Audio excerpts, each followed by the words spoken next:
मेरे को किसी ने कुछ दिन पहले ये भी बोला, मेरा जन्म तारीख 13 तारीख है, तो मुझे किसी ने बोला ये कार्मिक नंबर है और पिछले जन्म में तुम बहुत अय्याश थे, तो तुम ये जन्म में ज़्यादा मेहनत कर रहे हो क्योंकि तुमने पिछले जन्म में बहुत आराम किया है। सच है, कुछ कार्मिक नंबर्स हैं मेरे पास 13, 14, 16 और 19। हाँ, सो ये न्यूमरोलॉजी का कॉन्सेप्ट है, इनको कार्मिक डेट नंबर्स बोला जाता है।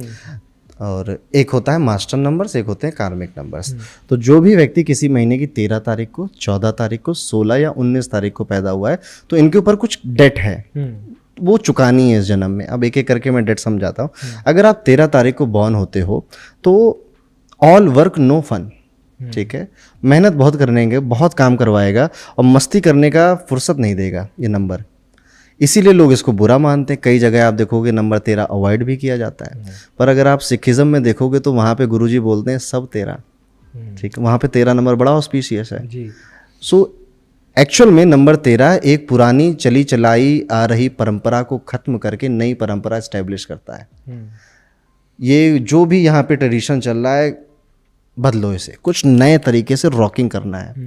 अब जब कुछ बदलता है ना तो दिक्कत होती है कईयों को, ठीक है, चेंज इजी नहीं होता है, इसलिए 13 को थोड़ा बुरा मानते हैं कि स्मूथ नहीं है। 13 तारीख में आपकी जो डेट है वो पे बैक होगी काम करने से, ठीक है, मेहनत जो भी सामने आती जा रही है, इस बार बचना नहीं है। पिछली लाइफ में बहुत बचे थे, इस बार आपको वो सारी मेहनत करनी पड़ेगी। आप करते जाइए, 13 का डेट उतरता जाएगा। फिर आता है 14, 14 नंबर में कहा गया है कि रिस्पॉन्सिबिलिटीज से भागे थे पिछली लाइफ में, इस साल में रिस्पॉन्सिबिलिटीज से बंधे रहोगे। वाइफ के साथ बंधे रहोगे, भाई के साथ बंधे रहोगे, दोस्त के साथ बंधे रहोगे, माँ के साथ बंधे रहोगे, बच्चे के साथ, कुछ ना कुछ रिस्पॉन्सिबिलिटीज तुम्हारे ऊपर रहेंगी और उस रिस्पॉन्सिबिलिटी से तुम भाग नहीं सकते, उन्हें निभाना पड़ेगा इस जन्म। अगर आज भी भागोगे तो ये परेशान करेगा। जो भी 14 तारीख को बॉर्न हुए हैं वो अगर अपनी रिस्पॉन्सिबिलिटी संभाल लें, रिश्तों वाली, ठीक है, उनका डेट जा रहा है।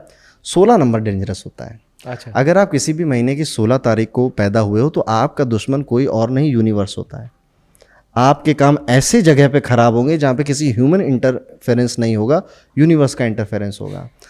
आपको आज इंटरव्यू देना था, बड़ा इंपॉर्टेंट इंटरव्यू था, लैपटॉप बैटरी सब थी, जैसे इंटरव्यू शुरू हुआ लैपटॉप फूक गया, धुएं निकल रहे। अब ये यूनिवर्स ने किया है, किसी इंसान का काम नहीं है। तो आपके काम खराब होते हैं यूनिवर्स की वजह से। अब ऐसा क्यों होता है? क्योंकि आप अगर 16 तारीख को पैदा हुए तो पास्ट लाइफ में आपने भगवान की, ईश्वर की बहुत अवहेलना करी है, गालियां दी हैं और बहुत नाम खराब करने की कोशिश की। तो इस बार वही एनिमी बनकर आया है। इसको आप इस डेट को उतारोगे कैसे? रिलीजियस बनकर, स्पिरिचुअल बनकर। आप जितना भगवान का नाम लोगे, जैसे जो 16 वाला है, भगवान में अगर आज की डेट में आस्था रखता है तो ज़्यादा दिक्कतें नहीं आएंगी।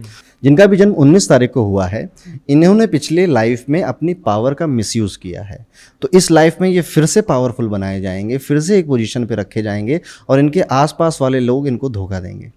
अच्छा। इंदिरा गांधी 19 की बॉर्न थी, बहुत पावरफुल लोग उनके आसपास थे, वो भी खुद बहुत पावरफुल थी, उन्हीं के लोगों ने उनको धोखा दिया, ठीक है। इस तरह से ये कर्स घूमता है। इसमें करना क्या है कि आपके साथ जो भी काम कर रहा है उसको और इज्जत देनी है। अच्छा। आपका जो भी कलीग है, जो भी आपके साथ है, उसको प्रॉपर रिस्पेक्ट देनी है और पावर का मिसयूज नहीं करना। तो ये आपकी डेट पे बैक हो जाएगी। अब मैं आपको मास्टर नंबर्स की बात बताऊं तो 3 होते हैं मास्टर नंबर, 11, 22 और 33। अब 33 को कोई पैदा नहीं होता, तो यूजुअली लोग 11 या 22 को पैदा होते हैं। 33 पूरी डेट ऑफ बर्थ को जोड़कर अगर आ रहा है तो काउंट होगा। अब अगर आप 11 तारीख को बॉर्न हुए हो किसी भी महीने की, तो you are a dreamer but not a doer. आपकी जो थॉट प्रोसेस है उस बहुत क्रिएटिव है, एक्सीलेंट क्रिएटिविटी आपके पास है, बट आप डूअर नहीं हो, एक्शन नहीं ले रहे हो। तो 11 तारीख को बॉर्न हुए लोगों को ये चाहिए कि उनके आसपास उन्हें गाइड करने के लिए कोई ना कोई ज़रूर हो। उनके पेरेंट्स हों, उनके दोस्त हों, उनके स्पाउस हो, कोई भी हो, ज़रूरी। अदरवाइज ये जो मास्टर नंबर होता है ये 2 धारी तलवार होता है, आबाद करता है, बर्बाद कर देता है। आप देखोगे बच्चन साहब हैं, इनका 11 नंबर है, ठीक है। सो इनको गाइड करने वाले लोग इनके पास हैं कि बच्चन साहब अब ये करो, अब वो करो। क्रिएटिविटी हाई लेवल पर है, तो आप इसका यूज़ भी कर सकते हो अपने आप को पावर पे पहुंचाने के लिए। On the other hand 22 number है कि you are a dreamer and a doer, but आपका जो थॉट प्रोसेस है वो इतना विजनरी है, इतना यूनिक है कि कोई उसे समझ ही नहीं पाता। आपके आइडियाज़ भी ऐसे आते हैं कि लोग कहेंगे अरे हंसने लगेंगे आपके ऊपर कि ऐसा कुछ थोड़े होता है।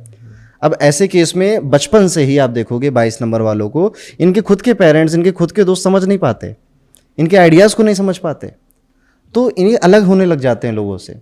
और कहीं ना कहीं 22 नंबर वाला अकेला ही पाएगा अपने आप को। बहुत रेयर है कि कोई इनको समझे और इनको समझे, दूसरा 22 वाला ही समझेगा इनको, ठीक है। सो यहाँ पे ये ड्रीमर भी हैं, ये करना भी चाहते हैं, बट इनको सोसाइटी, फैमिली, फ्रेंड्स नहीं इनकी हेल्प कर रहे हैं, ये इनके साथ समस्या है। इनको भी यही चाहिए कि इनकी सराउंडिंग ऐसी रहे जो इनको समझे, क्योंकि ठीक है आपका ये आइडिया ये है, इस पर हम ज़रूर काम करेंगे, लेकिन अभी टाइम की रिक्वायरमेंट ये है, आप ये करिए जी। तो 22 का जो आपके मास्टर नंबर है ये फलित होगा। अब जो 33 है ये तो हमारे सीकर हैं, ये बहुत ज्ञान का पीछा करते रहते हैं, knowledge, what you are seeking is seeking you, कहावत है ना, वो 33 के लिए लिखी गई है। प्रीचर बहुत होते हैं, ज्ञान बहुत देते हैं, बहुत ज्ञान है इनके पास, तो ये इसी में लगे रहते हैं। हाँ। तो ये अच्छे बाबा जी बन सकते हैं, महाराज बन सकते हैं आजकल, ठीक है। हाँ। आजकल के ज़माने में फेमस भी हो रहे हैं बाबा जी लोग, ठीक है। तो ये इनका ऐसा होता है। तो ये मास्टर नंबर्स हैं, और भी बहुत सारे नंबर्स होते हैं। ऐसा कोई पावरफुल नंबर है जिस विच पेरेंट्स शुड नो कि ये दिन पे अगर हम बर्थ प्लान करें तो अच्छा होगा बच्चे के लिए? यहाँ पे मैं कहने से बचूंगा, ठीक है। वैसे बहुत सारे नंबर पावरफुल होते हैं, जैसे नंबर 1 बहुत पावरफुल है।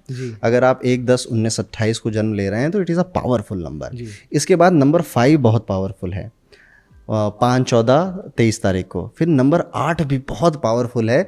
नंबर 8 की सक्सेस एक्सट्रीम लेवल पे होती है, फिर एक्सट्रीम लेवल का चैलेंज भी होता है, फिर उसमें पेशेंस रखना पड़ता है। अब देखो जो हमारे अभी प्राइम मिनिस्टर हैं वो 8 के ही हैं, इससे पहले वाले भी 8 के ही थे, ठीक है। तो आप उस लेवल पे पहुंच सकते हो, but you have to be patient. बहुत लोग गालियां देंगे, बहुत पेशेंस रखना पड़ेगा, बहुत कुछ सहना पड़ेगा, तब वो मिलेगा। तो ये 3 नंबर मेरे हिसाब से काफ़ी पावरफुल है।